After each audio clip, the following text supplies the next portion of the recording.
बिस्मिल्लाहिर्रहमानिर्रहीम। स्टूडेंट्स कैसे हैं? मैं उम्मीद करता हूं कि आप सब खैरियत से हैं। और बेटा आज से हम टेक्स्ट बुक 9th क्लास की टेक्स्ट बुक का आगाज़ कर रहे हैं और यूनिट नंबर 1 जिसका टाइटल है द सेवियर ऑफ मैनकाइंड।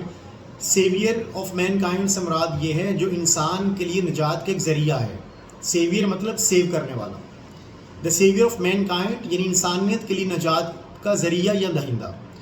तो तरीकाकार कुछ यूँ होगा कि सबसे पहले हम पैराग्राफ की रीडिंग करेंगे, देन हम उसके मीनिंग आपके साथ शेयर करेंगे और लास्ट पे हम उस पैराग्राफ को ट्रांसलेट करेंगे। तो चलते हैं अपने टाइम को वेस्ट किए बिना अपने असल टॉपिक की तरफ। एक इमेज अभी आपके सामने शेयर होगा स्क्रीन पर। पैराग्राफ नंबर 1 की ट्रांसलेशन तो बाद में करेंगे, लेकिन सबसे पहले हम क्या करेंगे, उसकी रीडिंग। पैराग्राफ आपके सामने स्क्रीन पर शेयर हो चुका है। The saviour of mankind, Arabia is a land of unparalleled charm and beauty with its trackless deserts of sand dunes in the dazzling rays of the tropical sun. Its starry sky has excited the imagination of poets and travelers. It was in this land that the Rasul was born, in the city of Mecca, which is about 50 miles from the Red Sea.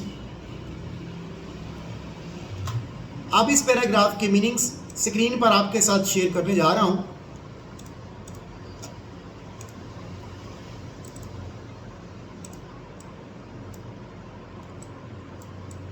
Word synonyms and meaning. Land, ground, जमीन। Unparalleled, unmatched, exceptional, बेमिसाल। Charm, attraction, दिलकशी। Trackless, undiscovered, गुमनाम। Sand dunes, sandy hills, रेत के टेले। Dazzling, extremely bright, इंतहाई तेज। Tropical, very hot, तेज, गरम। एक्साइटेड, थ्रिल्ड, पुरजोश। इमेजिनेशन, थॉट, ख्याल। स्टारी, फुल ऑफ स्टार्स, सितारों से भरा। अब इस पैराग्राफ को हम ट्रांसलेट करेंगे।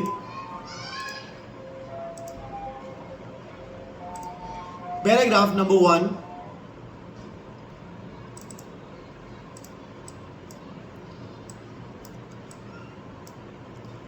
The savior of mankind. Arabia is the land of unparalleled charm and beauty. अरब बेमिसाल, दिलकशी और खूबसूरती की ज़मीन है। With its trackless desert. trackless बोलते हैं trackless, ट्रैक का मतलब है रास्ता, लेस इसका रास्ते नहीं है, गुमनाम रास्ता। डेजर्ट, सहरा। ऑफ सैंड ड्यून्स बोलते हैं रेत के टेले। डार्जिलिंग रेस बोलते हैं चमकदार जो शुआएं होती हैं। ट्रॉपिकल सन, गर्म तरीन। कहा गया है कि Arabia is a land of unparalleled charm and beauty. अरब बेमिसाल, दिलकशी और खूबसूरती की ज़मीन है। With its trackless deserts of sand dunes in the dazzling rays of the tropical sun, जिसमें रेत के टेलों के गुमनाम सहरा हैं, जिनमें तेज सूरज की इंतहाई तेज चुआएं हैं। It's starry sky has excited, excited का मतलब पुरजोश बनाया, गरमाया। द इमेजिनेशन, तखयलात को, तसव्वुरात को। ऑफ पोइट्स, शायरों के। एंड ट्रैवलर्स, और सियाहों के। ये उसका तारों से भरा आसमान शायरों मुसाफिरों के तखयलात को पुरजोश बना देता है। It was in this land, ये सरजमीन थी। That the Rasul was born, जहाँ सल्लल्लाहु अलैहि वसल्लम पैदा हुए। In the city of Makkah, Makkah के शहर में। Which is about 50 miles from the Red Sea, यानी रसूल अकरम सल्लल्लाहु अलैहि वसल्लम इसी सरजमीन के शहर मक्का में पैदा हुए जो बहराए अहमद से तकरीबन 50 मील दूर है। पैराग्राफ नंबर 2 की reading.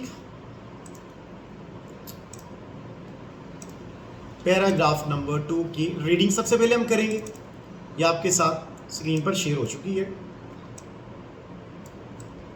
The Arab possessed a remarkable memory and were an eloquent people. Their eloquence and memory found expression in their poetry. Every year, a fair was held for poetical competition at Akaz. It is narrated that Hamas said to Caliph Walid bin Yazid, I can recite to you for each letter of the alphabet 100 long poems without taking into account short pieces. And all of that was composed exclusively by poets before the promulgation of Islam.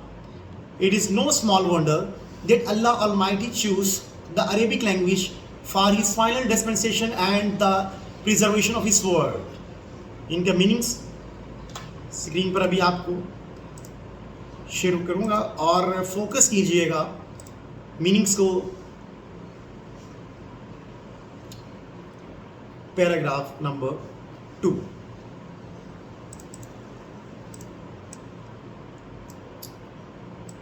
words, synonyms and meaning. Possessed, owned, had, मौजूद, remarkable, extraordinary, गैर मामूली, eloquent, fluent, Fasih, narrated, related, रवायत, recite, declaim, तलावत, composed, consisted of, मुश्तमिल, exclusively being the only source, वाहद, promulgation, advent, open declaration, Zahoor, dispensation, spreading of message, अशात या पैगाम का फैलाव, preservations, keeping safe, हिफाजत। पैराग्राफ को भी हम ट्रांसलेट करेंगे।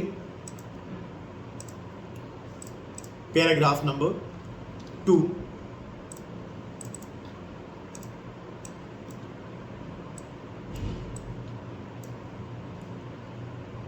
The Arabs possessed a remarkable memory and were an eloquent people. अरब लोग गैर मामूली याददाश्त रखते थे और फसीह लोग थे। Their eloquence and memory found expression in their poetry. उनकी रवानी और याददाश्त का इजहार उनकी शायरी में होता है। Every year a fair was held for poetical competition at आकाश। हर साल आकाश में शायरी के मुकाबलों का एक मेला मुनक्कद होता था। It is narrated that Hamas said to Caliph Walid bin Yazid, I can recite to you for each letter of the alphabet 100 long poems without taking into account short pieces, and all of that was composed exclusively by poets before the promulgation of Islam.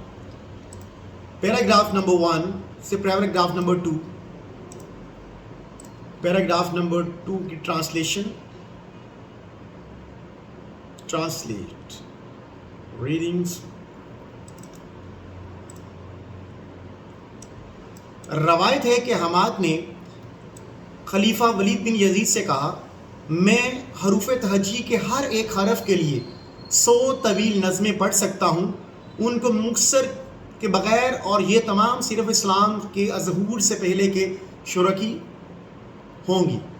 It is know small wonder Allah almighty choose the Arabic language for his final dispensation and the preservation of his word. ये कोई छोटी सी यहाँ ताज्जुब की बात नहीं कि अल्लाह ताला ने अपने आखिरी अहकाम की इशाअत और हिफाजत के लिए अरबी ज़बान को मुंतखब किया। Paragraph number 3,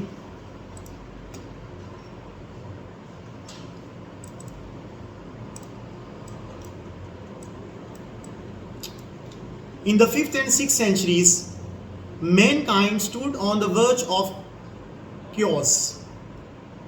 It seemed that the civilization, which had 4,000 years to grow, had started crumbling. At this point in time, Allah Almighty raised a Rasul among themselves to lift the humanity from ignorance into the light of faith. Paragraph number 3 के meanings.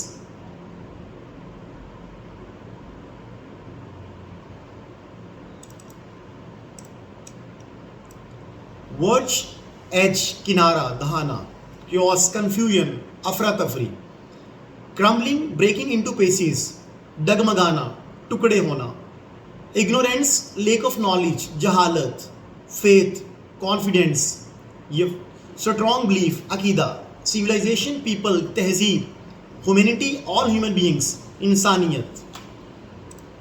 Paragraph number 3,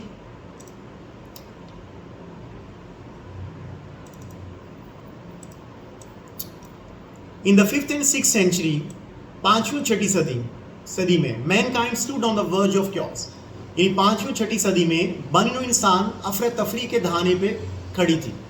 it seen that the civilization which had 4000 years to grow had started crumbling. ऐसा लगता था कि वो तहजीब जिसने परवान चढ़ने में 4000 साल लगाए डगमगाना शुरू हो गई थी।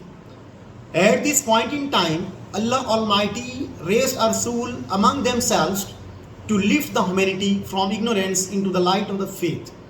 एन उसी वक्त अल्लाह ताला ने इंसानियत को जहालत से उठाकर ईमान की रोशनी में लाने के लिए उन्हीं में से एक रसूल को पैदा किया। Paragraph number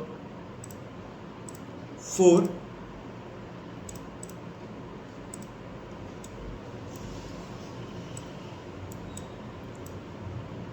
when Hazrat Muhammad was 38 years of age, he spent most of his time in solitude and meditation. In the cave of Hira, he used to retire with food and water and spend days and weeks in remembrance of Allah Almighty. Paragraph number 4 meanings.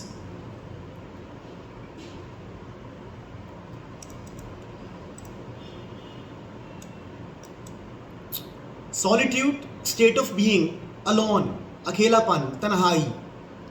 Meditation, thinking deeply in silence specially for religious reasons, गौर व फिक्र। Remembrance, commemoration यानी याद। अब paragraph number 4 को हम translate करेंगे।